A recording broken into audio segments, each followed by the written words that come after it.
What's up, you guys, and welcome to the channel. Today we are continuing on our journey of cricket school. Day 2 of cricket school. Day 2. The first day we looked at, learn how to play spin. That was a great video. That was a great video. I enjoyed that one. I feel like I learned a lot. Today, though, we are learning about fast bowling. Now, we've seen some like crazy bowlers. Yes. Any favorites that you have that come to mind? I know I'm putting you on the spot. Oh, God. I would say Shane Warner, though, because I don't remember, though, if he was really fast, but I know like he had some crazy spin and maybe some Yorkers. Like, that guy could confuse some people. All-arounder. I enjoyed him, too. Today, the video I found, I'm going to link in the description below. We are just kind of continuing our journey of learning cricket, and we thought this cricket school thing that we're doing is kind of helping us learn more about every piece of the game. So I'm enjoying it. I think a couple of you guys are. Are you enjoying this? I really am. I feel like I'm becoming more invested in what I'm watching at every angle. Yep. To really, enjoy the game fully. Yes. Really good. The video I found, again, link in the description. Otherwise, let's jump into it right now.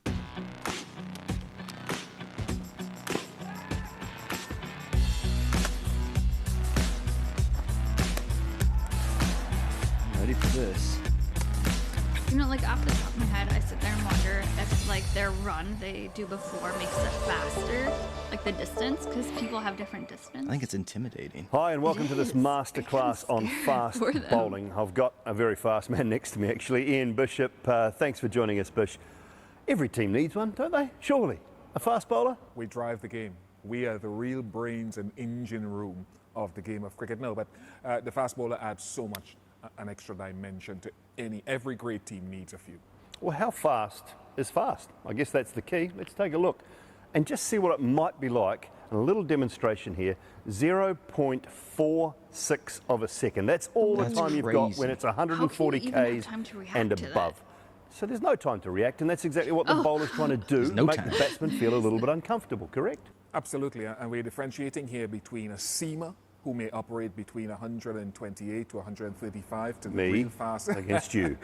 Which is quite good, actually. Still has its pluses. To the guys who bowl 140 and above. Cool. So what it does is it presents an intimidation factor. We talk about cricket being a test of character, technique, and everything. Well, it does strange things, Dooley, to batsmen, forces them to react in ways that logically they normally would not. So it's a great reaction. Yeah, let's take a look at some of these examples here. And we'll start off with Wahab Riaz, left arm, quick, 148 Ks. All this is doing, Ian Bishop, is, again, like you say, making the batsman feel uncomfortable, limited amount of time to try and play it. And sometimes you take the pitch out of players, you can see from the full lengths that are being bowled, and the indecision that it's causing. Batsmen set up to play one shot, very little time to react to a change of length or change of line, whether that's mental or technical. And then you can bring in our masterclass uses of the Yorker, uses of the short ball, which can get you out or maybe cause a little bit of a distraction. So fast bowling, brilliant, especially when you have conditions to assist.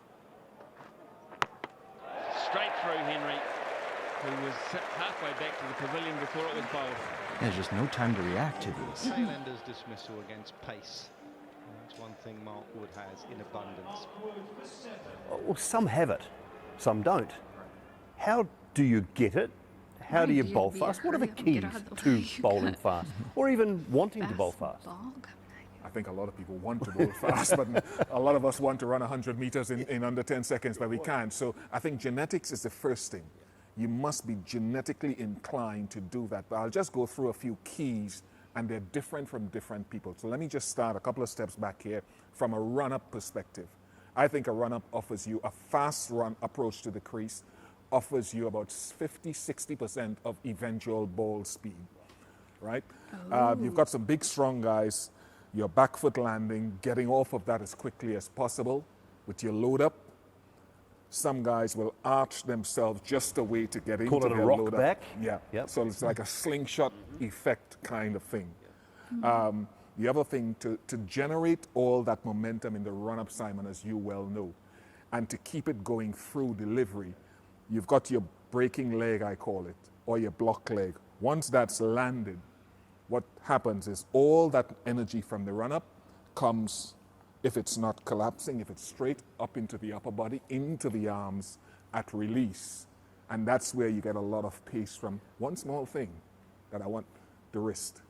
Wrist flicking through behind the ball adds to me another quarter, half yard. So a lot of things different for a lot of people. I love what you said there, because I think the follow through is as crucial as the run up is. Right. You know, because you're driving through everything that's coming through afterwards, that leg driving through, and then you're getting down the crease. But that is all advantageous if the run up is good, the delivery, everything there is good, and then the alignment, and then you're getting through the crease as well. Everything all towards helps its the target. pace going towards its target, doesn't it?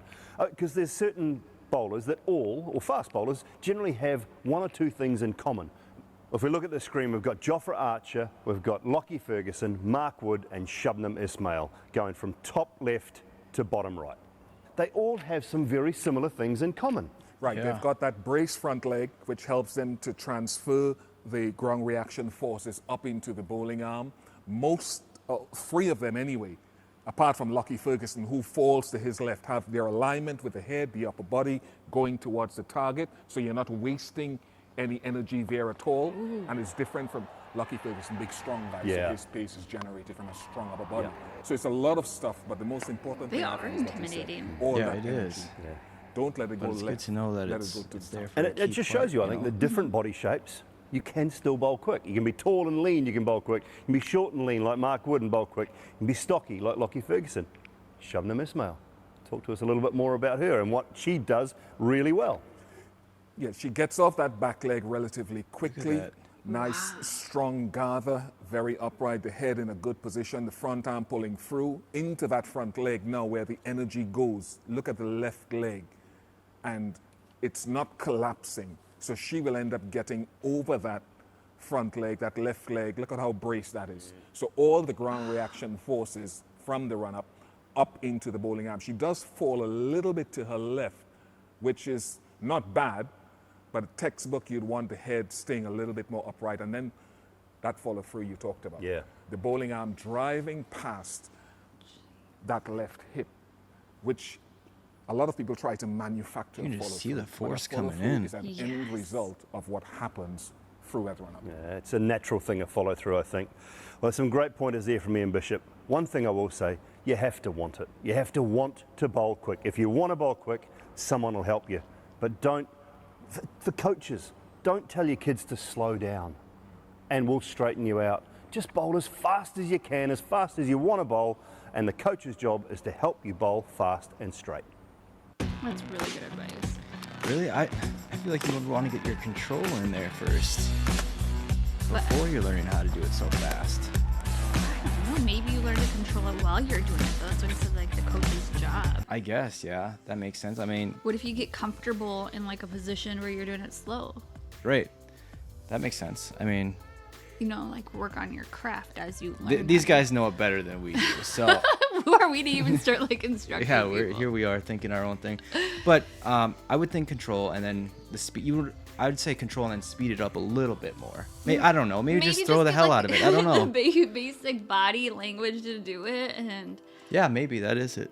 Yeah, I don't know, but these people are just crazy. Now they talked about pace, and then that brought up one of the videos that we looked at, Pace Like Fire, Brett Lee. Yeah.